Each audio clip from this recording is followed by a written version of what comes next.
for one reason or another. From leaders of nations to military generals, scholars, religious figures, and even explorers.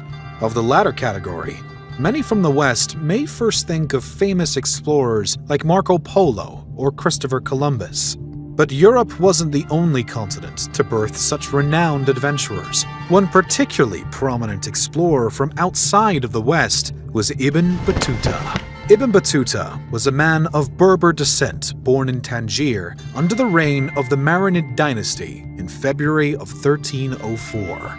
His family was made up of Islamic legal scholars who belonged to the Lawata Berber tribe. Ibn Battuta himself would likely have studied at a Sunni Maliki school and was offered a job as a religious judge, but he would soon realize that his heart yearned for much, much more.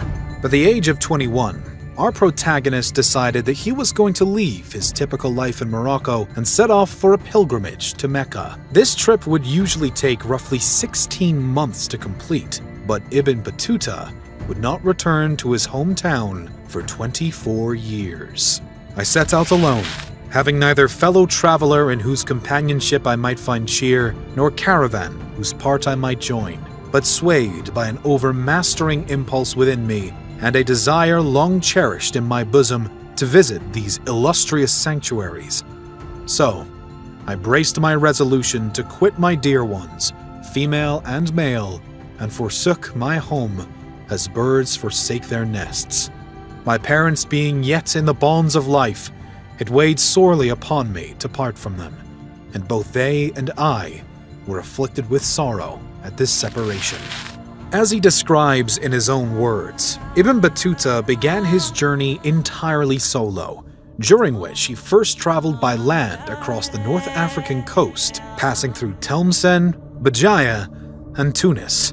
Here in Tunis, he stopped for a couple of months before continuing on his voyage. He eventually arrived at the port of Alexandria in the spring of 1326, where it says he met two notable men who would further fuel the fires of his traveler's desires. One of these men, Sheikh Morshidi, is said to have interpreted the meaning of one of Ibn Battuta's dreams, confirming that he was meant to be a world traveler. The other, Sheikh Burhanuddin, who was believed to have predicted Ibn Battuta's destiny as a world traveler as well, even telling him, "You must visit my brother Farid Uddin in India, Rukonuddin in Sindh, and Burhanuddin in China. Convey my greetings to them." Ibn Battuta eventually did some exploring around the Alexandria area and then headed off for Cairo, where he remained for a month and at some point met a man who warned him that he would only be able to arrive in Mecca if he traveled through Syria. Upon leaving Cairo, which was the capital of the Mamluk Sultanate, Ibn Battuta continued his adventure, though he, at first, remained within other Mamluk territories. Next, hoping to continue on toward Mecca, he traveled up the Nile Valley and eventually to the port of Aid Hab. Showing up in the wrong place at the wrong time, though, Ibn Battuta was forced to turn back to Cairo after running into a local revolt that prevented his journey further toward Mecca. Recalling the message relayed to him by the mysterious man he met on his first Cairo trip, Ibn Battuta then headed to Damascus, stopping in Hebron, Jerusalem, and Bethlehem along the way. Once in Damascus, he decided to stay for the entirety of Ramadan before moving along to Medina, which was another important Islamic site. 4 days later, Ibn Battuta would finally make his way to Mecca. Here, with the long-awaited completion of the young man's first pilgrimage, Ibn Battuta was given the honorific title of Haji. With his first significant goal achieved, many believed that he would now return home to Morocco. But this would not be the case for quite a while longer. Instead of going home, as 1326 neared its close, Ibn Battuta opted to join a caravan of fellow pilgrims on a trip elsewhere. They first passed through Najaf, where Ibn Battuta visited the mausoleum of Ali, and from there decided to part ways with the caravan of Ali and turn to Baghdad. He instead voyaged next to Wasit, then along the Tigris River to reach Basra, eventually into Iran, where he stopped at the town of Isfahan. From there, he reached Shiraz and eventually did end up in Baghdad, but not until the early summer of 1327. Once he arrived in Baghdad, though, the traveler ran into a pretty important person.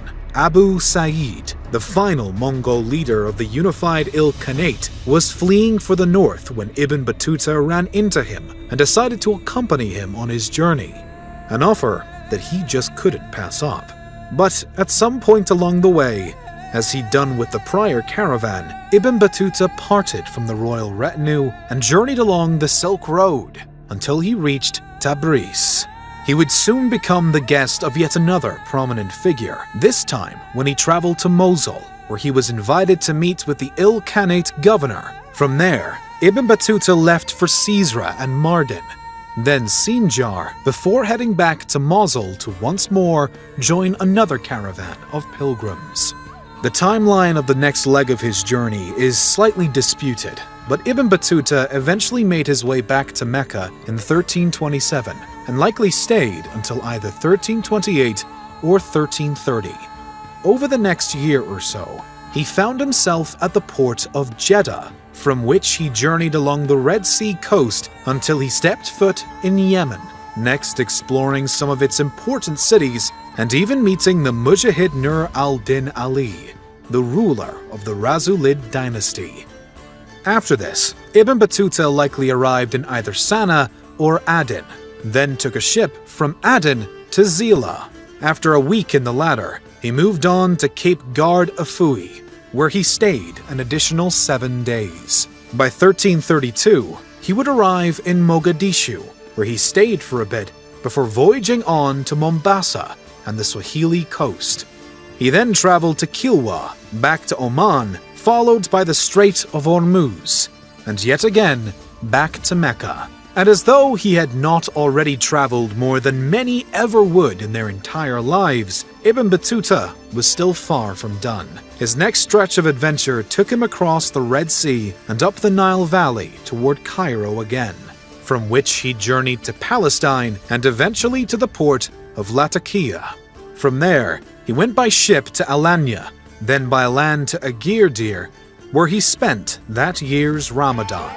After its end, there's a period of Ibn Battuta's travels that are a bit tricky to understand and were possibly told out of order. But according to the man himself, he left Agirdir for Malas, then made his way to Konya, eventually ending up in Erzurum, and finally to Bir Ghee. This seems a bit jumbled and out of order, but it is the path that Ibn Battuta says he took. Over the next leg of his journey, he visited Iznik, Bursa, the Beylik of Aydin, Ephesus, Izmir, and Balıkesir. Finally, departing from Anatolia through Sinope, Ibn Battuta went by sea to the Golden Horde and eventually the port of Azov. From Azov, he made his way to Majar, Mount Beshtau, Bulgar, and eventually Astrahan. He then somehow convinced Ozbeg Khan, who he had been with at this time, to allow him to accompany Princess Bayalun, Khan's pregnant wife, back to Constantinople, where she would give birth. Upon their arrival, Ibn Battuta was able to meet Emperor Andronicus III of Byzantium before visiting the Hagia Sophia and opting to stay in the city for a full month. Once he was ready to leave Constantinople, Ibn Battuta set his sights on Sarai al-Jadid, followed by Bukhara and Samarkand, where he would meet yet another Mongol ruler in the latter before heading off now for Afghanistan, along his way to India. Delhi would hold his first significant Indian adventure as he met the remarkably wealthy Sultan of Delhi, Muhammad bin Tughlaq. The Sultan quickly took a liking to Ibn Battuta, and the now seasoned explorer was given the job of Qadi, essentially a judge in Delhi. While this was a great honor, it was a bit difficult for Ibn Battuta to do from his position to enforce Islamic law due to the general opinion of it in India outside of Delhi. Eventually, the adventurer would continue his journey into the rest of India nonetheless, although it appeared that his position in Delhi wouldn't help him much outside of the Sultan's court. At some point while in India, Ibn Battuta was kidnapped by a group of Hindu rebels and robbed. Luckily, he would eventually be freed to return to his travels, at which point he made way to modern-day Pakistan, where he visited the shrine of Baba Farid, and then found his way to Hansi and Sindh. After completing the exploration of India, the traveler wanted to leave for another pilgrimage to Mecca, but the Sultan of Delhi had other plans for his new judge. It wasn't until 1341 that Ibn Battuta would be allowed to leave, and only because he was tasked with joining a Chinese embassy that was hoping to rebuild a Himalayan Buddhist temple. While traveling with the embassy, he was once again kidnapped and robbed, and now separated from his fellow travelers. Nevertheless, the experienced adventurer would catch up with the others less than 2 weeks later, from which point they would make their way to Kamhat and then Calcut, where he would yet again become the guest of a local monarch. Once he was ready to leave Calcut, Ibn Battuta faced even more bad luck, as one of the ships he and his group had taken to reach the city had been destroyed by a storm, while the other was taken by some of his companions without him on board. At this point, he was determined not to return to Delhi, although he was essentially stuck in southern India as he sought the protection of the contemporary Sultan of Nawayath. But when the Sultan and his sultanate as a whole ultimately collapsed, the traveler now had to leave India altogether, and he eventually found himself on the Maldive Islands for the next 9 months, after being convinced by the local leadership to become their chief judge. His later resignation was likely a product of growing political tension caused by his actions as chief judge in the newly Islamic realm, and he soon left the islands to reach Sri Lanka, where circumstances once again not in his favor, as his own ship was nearly totaled and another vessel trying to rescue him was overcome by pirates. Through all of this, Ibn Battuta was still hoping to reach China, as he had originally planned to do when released by the Sultan of Delhi, but he next had to take some detours first to the Madurai Kingdom, then to the Maldives, and finally to the port of Chittagong. He subsequently made his way to Sylhet, where he became a guest of Shah Jalal in 1345. From there, the journey continued to the Samudra Pasai Sultanate, and then Malacca, where he met the local ruler. 3 days later, he departed for Kailukari, and then finally landed in China. Arriving in Quanzhou in 1345, Ibn Battuta was given a theatrical welcome by the native Muslim merchants, and enjoyed his stay by exploring the town and even visiting the Mount of the Hermit. After wrapping up his trip in Quanzhou, Ibn Battuta continued his voyage through China, now reaching Guangzhou, at which he stayed for a couple of weeks before moving on to Fuzhou, where he made a new friend and travel companion, Al-Bushri, who would join him on his visit to Hangzhou, which Ibn Battuta noted was one of the largest cities he had ever stepped foot in. After then attending a banquet for a nearby Yuan Mongol leader, Ibn Battuta would finally arrive in Beijing, where he styled himself as the long-lost ambassador from Delhi, earning him yet again more invitations from local authorities. He then backtracked until he reached Quanzhou once more, and left now for Southeast Asia and his return home, at long last, to Morocco. It was now 1346. And Ibn Battuta was homebound. He arrived in Damascus on his way back to Morocco in 1348, and then took off for Homs, where he was forced to take a pause due to the rapidly spreading Black Death all around him.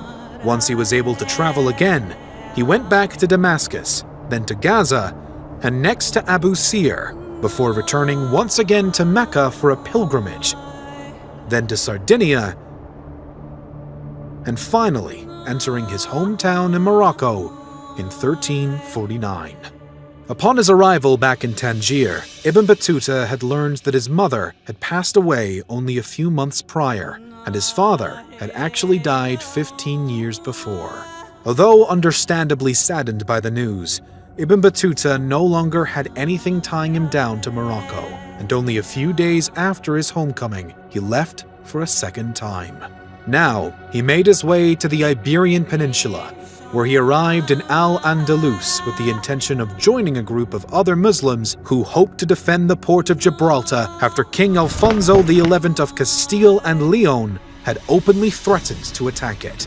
Alfonso had died by the time they arrived, and there was no longer a need to defend Gibraltar. Instead, then, Ibn Battuta simply kept traveling, going next to Valencia and Granada. The eager explorer then returned to Morocco to do some local adventuring, stopping next in Marrakesh and Fez before leaving for Sijil Massa in 1351, where he stayed for a few months. At the start of 1352, Ibn Battuta's next destination was Tagaza. After a short stay there, he left for Tassarala, where he and his accompanying caravan had water sent from Oulata to meet them. After reaching Oulata themselves, the group moved on. He then journeyed through the Mali Empire. After arriving in and departing from Gao, heading next to Takeda, Ibn Battuta received a message from the Sultan of Morocco demanding that he return to his hometown.